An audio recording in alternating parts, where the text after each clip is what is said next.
जी का सिद्धांत बता रहे हैं हम आपको। सत्संग की बड़ी महिमा है, और यदि कहीं सत्संग साधु के द्वारा सुनने को मिल जाए तो कहने ही क्या। अच्छा एक बात बताओ, हम और आप दोनों बैठे, ये सत्संग तुम्हें साधु के द्वारा सुनने को मिल रहा है कि नहीं मिल रहा है? मिल रहा है भाई। अगर तुम साधु मानते हो तो है, अब पता नहीं क्या मानते हो, लकड़बग्घा तो नहीं मानते हो हैं? क्योंकि ये तो अलग अलग बातें संसार की हैं, पता नहीं लोग क्या क्या भाव से मानते रहते हैं। कुछ लोग कहते हैं, देखने वाले हैं वो देखते हैं महात्मा जी आ रहे हैं, फिर दूसरा कहता बड़े जलवे हैं। देखिए बगल वाला ये कह रहा है बड़े जलवे हैं, और तीसरा कहता है ये कुछ दिन के जलवे हैं। अब बताइए क्या क्या भावनाएं हैं?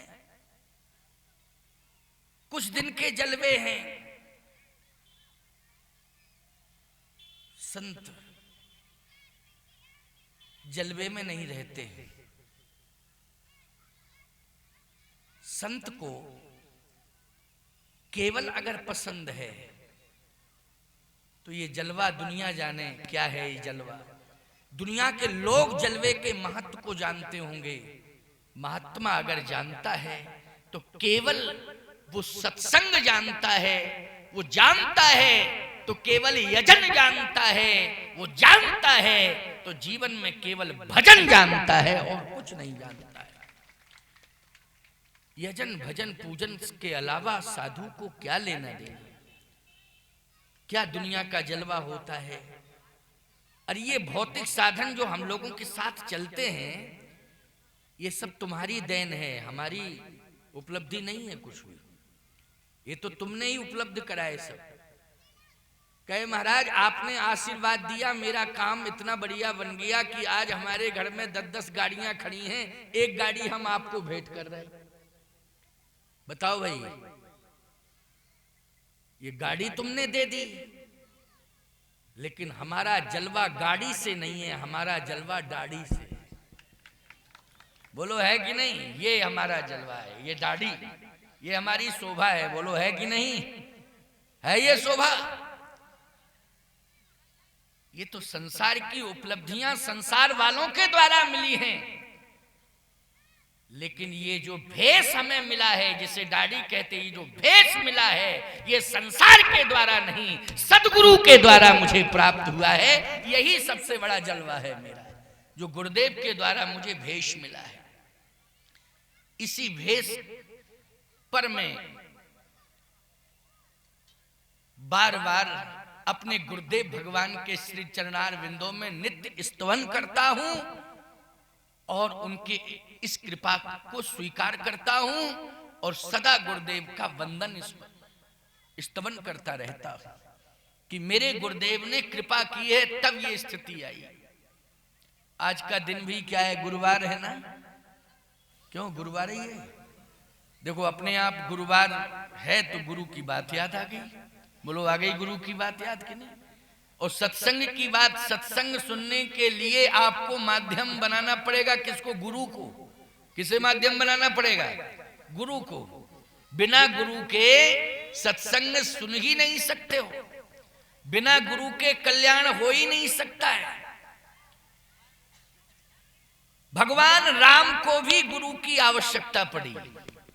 बोलो पड़ी कि नहीं आवश्यकता? गुरु ग्रह गए पढ़न रघुराई, अल्पकाल विद्या सब पाई या आई। अच्छा भाई, ये विद्या आई, भगवान के पास विद्या तो पहले ही से थी कि नहीं थी? वेद पुराण वशिष्ठ बखानहि, और सुनहि राम यद्यपि सब जानहि। इसका मतलब है कि भगवान कहते हैं कि मैं सब कुछ जानता हूं, मेरे पास सब कुछ है, लेकिन विद्या के द्वारा हम धन्य तब होंगे, विद्या के द्वारा जीव धन्य तब होगा, मनमुखीपन से नहीं। जब तक वो गुरुमुखी नहीं हो जाएगा तब तक विद्या उस पर कृपा करने वाली नहीं है। मनमुखी नहीं, गुरुमुखी बनो। गुरु की आवश्यकता है कि नहीं बोलो? भगवान को भी गुरु की आवश्यकता पड़ी। एक बड़ा सुंदर उदाहरण है, उसे सुन लो। भगवान ने वशिष्ठ जी महाराज को शास्त्र गुरु बनाया और विश्वामित्र जी को शस्त्र गुरु बनाया और वामदेव जी को दीक्षा गुरु बनाया। वामदेव ऋषि हैं, एक बहुत अच्छे संत हैं, उनको क्या बनाया? दीक्षा गुरु। मंत्र, दीक्षा मंत्र वामदेव जी से लिया। वशिष्ठ जी तो कुल पुरोहित हैं और शिक्षा गुरु भी हैं, कुल गुरु भी हैं और शिक्षा गुरु भी हैं। महाराज इक्ष्वाकु से लेकर के श्री वशिष्ठ जी महाराज कुल गुरु की परंपरा से जुड़े हैं। तो शिक्षा गुरु हुए श्री वशिष्ठ जी, दीक्षा गुरु हुए श्री वामदेव जी और शस्त्र गुरु हुए विश्वामित्र जी। विश्वामित्र जी महाराज को जब भगवान मिल गए, देखो वशिष्ठ जी को भगवान मिले यज्ञ के माध्यम से। बोलो किसके माध्यम से मिले? वशिष्ठ जी को यज्ञ के माध्यम से प्रगटे अग्नि चरु कर लीने। अग्निदेव हविष्यान्न लेकर के प्रकट हुए, तो प्रगटे अग्नि चरु कर लीने, इसका मतलब है कि यज्ञ माध्यम बन गया। और इस बात का स्पष्टीकरण दिया है श्री अग्निदेव ने कि आज दशरथ तुम्हें जो हविष्यान मिल रहा है, ये हविष्यान ही भगवान है। ये हविष्यान क्या है? भगवान है। लेकिन ये किसके प्रभाव से मिला है? जो वशिष्ठ कछु हृदय विचारा और सकल काज भासिध तुम्हारा। तो बोलो भाई, अग्निदेव भी कह रहे हैं कि वशिष्ठ जी की कृपा से ये सब संभव हो रहा है, वशिष्ठ जी की कृपा से। अच्छा भाई, वशिष्ठ जी महाराज की कृपा से भगवान मिल गए, लेकिन वशिष्ठ जी कहते हैं यज्ञ की कृपा से भगवान मिल गए, यज्ञ की कृपा से। विश्वामित्र जी को भी यज्ञ के माध्यम से भगवान मिले। विश्वामित्र जी को किस माध्यम से मिले? जल्दी बोलो। यज्ञ के माध्यम से मिले। यज्ञ विफल हो रहा था, यज्ञ को सफल करने के लिए प्रभु अवतरऊ हरन मही भारा।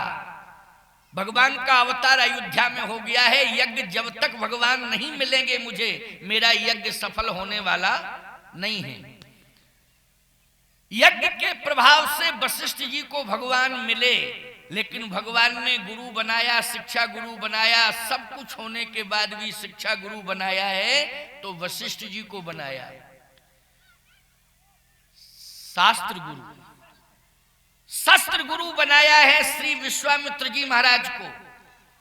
विश्वामित्र जी महाराज जानते हैं कि ये भगवान हैं।